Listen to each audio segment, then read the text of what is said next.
مولا ببر لیکلی تراویح چشه تراویح ستا پلار بم په قرآن کې تراویح ونه خی او په حدیثو کې به ونه خی چې پلار دې را پاڅي مړ او نیکه دې را پاڅي مړ او امام بخاری را پاڅوي مسلم را پاڅوي تب د رسول الله صلی الله علیه وسلم په الفاظو کې د تراویح نوم دا درته دې د پاره ویم کلی دی خبرونه خلق فساد جوړي او زه ویم دې د پاره چې دا خلق دې لک پوي شي تب د تراویح نوم کو دې خود الخدا غزو دا میدان دا تراویح ټکه به کتاب کی مولا لیکلی باب التراویح دا بچا لیکلی دا څه شی دی دا د شپې مونځ دی دا نه فرض دی دا نه واجب دی دا نه سنت دی الحمد لله وحده والصلاة والسلام على من لا نبي بعد د رسول الله صلی الله علیه وسلم تراوی شل رکعاتوي ځان ته چې کومې تراوی کړي دي دام شل رکعاتوي او درې شپې چې په جماعت باندې کومې تراوی کړي وي دام شل رکعاتوي د دواړو په باره کې یو حدیث واورئ ځان ته چې کومې تراوی کولې نو دا شل رکعاتوي عن ابن عباس رضي الله عنهما أن رسول الله صلى الله عليه وسلم كان يصلي بهم في رمضان 20 ركعة والوتر مصنف ابن أبي شيبة باب كم يصلى في رمضان من ركعة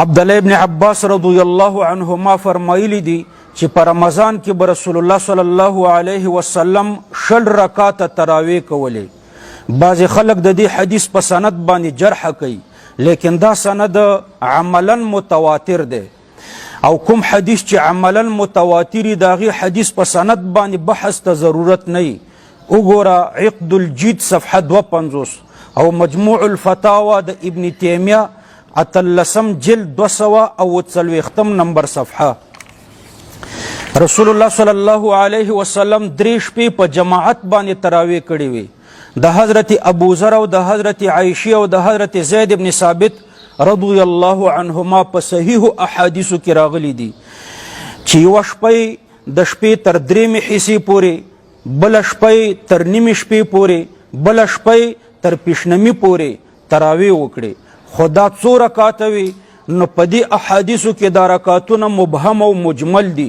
او د حضرت جابر رضی الله عنه حدیث ورته تفصیل ده عن جابر بن عبد الله قال خرج النبي صلى الله عليه وسلم ذات ليلة في رمضان فصلى الناس 24 ركعة وأوتر بثلاثة تاریخ جرجان جل صفحه 142 یعنی نبی کریم صلی الله علیه وسلم یو شپه راووتلو او خلکو ته څلېرویشت رکعات لمونځ ورکړو 4 رکعاته فرض او 6 رکعاته تراویح او بیا وروسته 3 رکعاته وتر کړي دي ویکټوري اهل حدیث چې کوم 8 رکعاته ذکر کوي د حضرت عایشه رضی الله عنها په حدیث کې نو هغه تهجد دي تراویح نه دي او د تراویح او د تهجد په مابین کې فرق دی ویکټوریانو خو د احادیث نور کتابونه نه دي لیدلي خو په مشکات شرح لیکلي دي نو دا مشکات دی وګوري د تراویح باب جدا لګولې او د تراویح باب جدا لګولې په نوم د باب فی قیام شهر رمضان او د تهجد د پاره جدا باب لګولې په نوم د باب صلات اللیل هر کتاب د تهجد د پاره جدا باب لګولې او د تراویح د پاره جدا باب لګولې نو دا احادیث د تراویح په باره کې ویکټوریان کله کله په دې نیټ کې وایي او په دې فیسبوکونو کې چې د تراویح لفظ ثابت نه دی نو وجه دا ده چې دوی صحابه نه مني د صحابه نه دا لفظ ثابت دی خو دوی د پاره صحابه حجت نه دی دا چوټه روافیز دي نو موږ دا لفظ هم ثابتو د صحابه کرامونه عن ابي الحسناء ان علي بن ابي طالب امر رجلا ان يصلي بالناس 5 تراويحات 20 ركعه بیهقی جلد 2 صفحه 490 د ابو الحسنان روایت ده چې حضرت علی رضی الله عنه یو سړي ته حکم وکړو چې خلکو ته 15 تراویحات 6 رکعات تراویح ورکا 5 تراویحات جمع د تراویح ده عن شتير بن شكل وكان من اصحاب علي انه كان يؤمهم في شهر رمضان ب20 ركعة ويوتر بثلاث. حضرت شتیر ابن شکل چې د حضرت علی په شاګردانو کې خلکو ته به 60 رکعات تراوی ورکولې او 3 رکعات وتر به په جماعت باندې ورکول.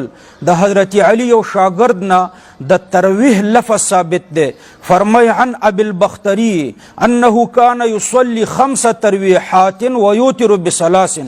مصنف ابن ابي شيبه حدیث نمبر 1928. دا د حضرت علی صاحب شاګردو 83 هجری کې وفات شوی دی.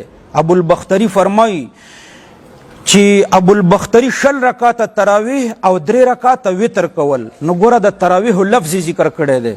دارنګ یو بل حدیث کې د تراویح لفظ دی. عن ابي الخصيب قال كان يؤمنا سويد بن غفله في رمضان فيصلي 5 تراويحات 20 ركعة. بيهقي جلد 2 صفحه 496. د ابو الخصيب نه روایت ده چې حضرت سوید ابن غفله مونږ ته په 5 تراویحات 60 رکعات تراویح راکولې. یو بل روایت کې هم د تراویح لفظ وګوره. عن سعيد بن عبيد ان علي بن ربيعه كان يصلي بهم في رمضان 5 تراويحات ويوتر بثلاث. مصنف ابن ابي شيبه حدیث نمبر 1690. د حضرت سعید ابن عبید نه روایت ده چې د حضرت علی ابن ربیعه التابعی به مونږ ته 60 رکعات تراویح راکولې. دا د تراویح لفظ ما درته ثابت کې. زه وکټوریانو ته چیلنج ورکوم. ګوره یو ترویحتن یو ځل آرام ته وای. د 4 رکعاتو نه وروسته یو ځل آرام ته ترویحتن وای. نو چې د 4 رکعاتو نه وروسته یو آرام وکړي دا یو ترویحه شوه. 4 رکعاته یوه ترویحه ده. 8 رکعاته ترویحتان دي. 8 رکعاته او چې د 8 نه زیاتې شي نو بیا ترېنه تراویح جوړیږي. نو دا تراویح دا لفظ هم په دې دلالت کوي چې دا د 8 نه زیاتې دي. وکټوریانو ته زه چیلنج ورکوم. زما دې چیلنج ته دې جواب راکړي. د وکټوریانو عمل دا دی چې دوی 8 رکعاته کوي او دا 8 رکعاتو ته تراویح وای او دا بیا په مسجد کې 2 رکعاته کوي. ټوله میاشتې په جماعت سره کوي او ختم القرآن پکې کوي. دا 15 خبرې دي. دوی دې ماته دا په یو حدیث کې ثابت کی. 8 رکعاته د دې سره د نبی علیه السلام نه د تراویح لفظ مونږ د صحابو نه ثابت کړو. خو دوی خو صحابه نه مني. نو ګوره اوله خبر دی دوی د تراویح 8 رکعاته. دویم د 8 رکعاتو سره د تراویح لفظ. دریم دوی 2 رکعاته کوي. 2 رکعاته. دریم ټوله میاشت په جماعت. پنځم ختم القرآن سره. دا 15 خبرې دي دوی د رسول الله صلی الله علیه وسلم په حدیث کې ثابت کی. او که تاسو مونږ ته وایي چې 60 رکعاته د دې سره د تراویح لفظ او دا بیا 2 رکعاته ټوله میاشت په جماعت او د ختم القرآن سره، زه درته د 1.5 احادیثو نه ثابتوم. خو مونږ ته آثار د صحابو حجت دی. احادیث او آثار دا دواړه به درته ذکر کوم انشاءالله. دا 15 واړه خبرې به درته ثابتوم.